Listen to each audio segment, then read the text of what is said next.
Hey, knoptop here with another installment of things you didn't know, and today we're talking. Hang on, there was a cue. Remember? You're on now. We're talking about DVDs, rewritable DVDs specifically. Things you didn't know about DVDs. Well, these DVDs that are burnable, you can see here if we look up close, there's a etch mark where the recording was, and then there's the blank space. Well, I had some spare time on my hands, and I was thinking about it. What happens if that blank space gets scratched? Will the disc still play? And sure enough, it does. In fact, I did such an extreme experiment.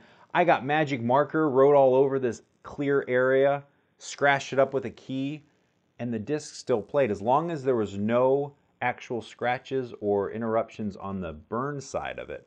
Here's something to think about. If you're like me and you create discs that fill up the entire 4 gigabytes or 4.6, that pushes the image all the way to the edge. You know, most people hold the discs with their thumb and first finger, and they're using up about a ½ inch of the disc, that very edge, and just setting it down and putting it into the case and stuff. There's likeliness for that very edge of the disc to get scratched. So if your DVD software allows, something to think about is creating a burned image that's only about maybe 3.9 or just a little bit less than the maximum allowance for the disc. That way you have a little bit more area available on the disc for handling and less likeliness for your disc to not work. Kind of cool. Here's something else you might not know about DVDs. If you open up the file folders, you'll see the video and audio folder, sometimes just the video folder. But you can place other files outside of those two folders and your DVDs will still work in regular computers or DVD players. I've had some issues where it doesn't work, but for the most part, more of the newer players will play it fine. But here's why that's a cool thing.